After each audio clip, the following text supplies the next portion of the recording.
Every morning we come up here, or most mornings we come up here and sit for about half an hour. Molly loves sitting up here. We live about 1.5 miles away from here, and because we park about 1 mile over there and we walk, and there's an avenue of trees there that you can see. We walk and we come through the avenue of trees, along in front of these trees here, up this other avenue of trees, and along this footpath.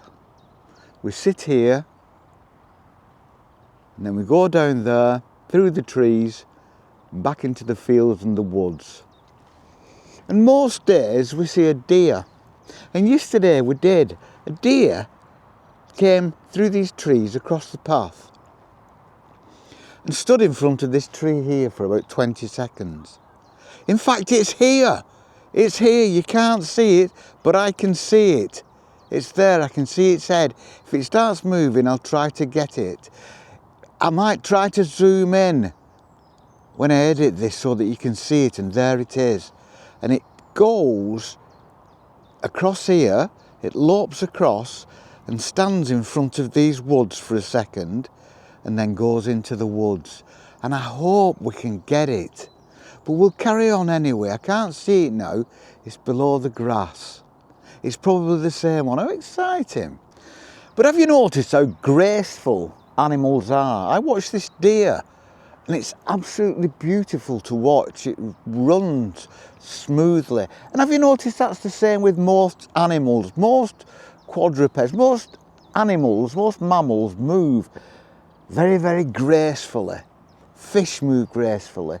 Even things like lizards and crocodiles move gracefully.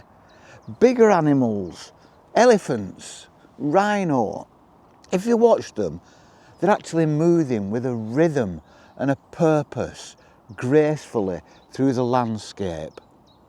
We don't. We tend to plod and stumble. We aren't graceful at all. Have we always been like that? I don't think so. I think once upon a time we were graceful as well. And I think one of the reasons we've lost this grace and fluidity and rhythm is that our lives have changed with technology and diet and the lack of need to go out and forage and find food and make food and hunt and kill and farm. And we've become lazy and we've become sedentary.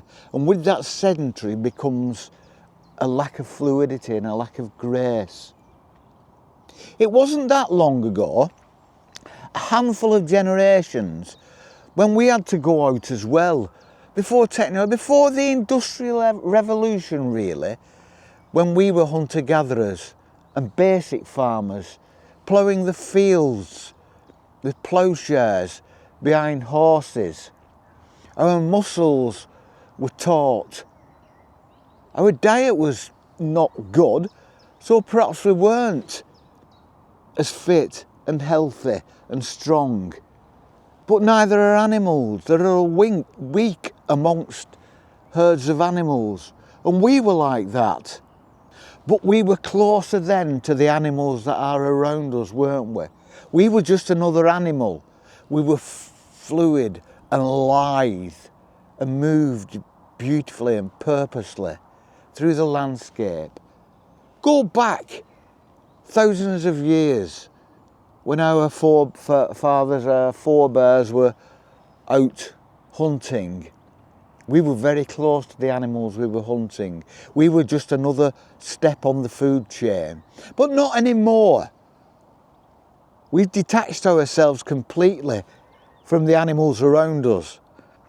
And we accept that and we kind of laud that and we praise that as if we're some kind of superior life form, as if there are animals, there are mammals and fish and arachnids and whatever's, insects and mammal, everything else. And then there's us, and we are a separate being. And I think that's a very, very dangerous stance to take. And I think that actual take has caused us many of the problems that we're now going through, many of the wars, many of the famines, many of the breakdowns of society, many of the breakdowns within society, much of the abuse that the stronger are putting upon the weaker in society. And I think that is where slow living and simple living and living with less materialism actually is a bonus and comes into its own once more. I argue for it all the time, but I really do think, hear me out. I think we can all admit that living simply, living with less goods and chattels, trying to live with less stress has plenty of benefits. I think everyone can admit that, but also it means doing without quite a lot of the luxuries of life, luxuries in inverted commas that is, that makes life simpler, easier to get the things in life that give you that fleeting pleasure, that incidental, that rush, that instant gratification. But is that a good thing? I don't really think it is, because instant gratification breeds instant gratification, means that it's like a drug.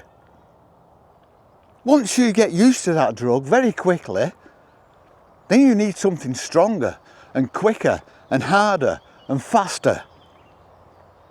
And that's when the problems start.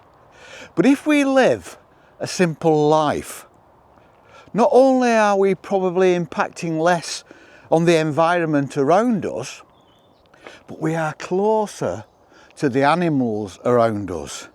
We interact with nature just like the animals interact with nature, going into nature and not doing nature any harm. If we go foraging, we're getting food and goodness out of nature without damaging nature, just like the animals. We put less rubbish into our bodies, and I do think that really helps our muscle growth, our senses, our perceptions, how we see the world around us, how we move through the landscape. I think we move through the landscape with more fluidity. I really do. This might be just my kind of ideological take on things, but then again, we've all got to have an ideological take on life, haven't we? Or what's the point? But I do think that living slow and living simply and living gently brings us closer to the animals around us. We become part of the ecosystem once more. We haven't detached ourselves from the animals around us. We haven't become that arrogant, superior life form beings. Good morning. Morning. Hello, you. She's a shy one. She's not. Oh, hello. Nice chap. See him most days actually to say hello to. Him and his dog. See the same people most days. All very, very nice people. But like I was saying, if we do live a simpler lifestyle, I think it does bring us closer to nature. It's not just an idealist thing that we think, oh, it's a nice thing to do and it's chill and I feel virtuous because I'm putting less plastics and rubbish back into the system because I'm trying my best to live as simply as I can. I really do think it takes us back to nature. I do think it takes us closer to the animals around us. And in doing that, I do think we move better. We aren't that sluggish, sedentary animal that just spends its time sitting in a chair, ordering food that we don't have to prepare, eating food that we know isn't good for us, but still doing it. I think throughout my life, I'm a septuagenarian, I'm 70, but I do think I move well. even though I've got the aches and pains that most people have at my age, and even though I've got the physical restrictions that most people have at my age, I think I move quite well. I still like creating. It's no effort to like make music, make artwork. It feels easy. My fingers feel dexterous and easy to use. My mind feels quick. I move. When I move, I don't feel creaky and groany. I do actually feel quite lithe, moving quite well for an old chap of my age. And I really do think that that has a lot to do with the lifestyle that I've chosen to live over these many decades. So how do you want to live? Do you want to live as a superior life form where you've got the animals, the fish, the insects, they are all part of a whole. And then there's us, this superior, much better life form. The life form is so good that we're trying our bloody hardest to destroy the world around us. Would you rather be that, or would you rather just be another animal? Yes, we are part of the food chain because we rear animals for food.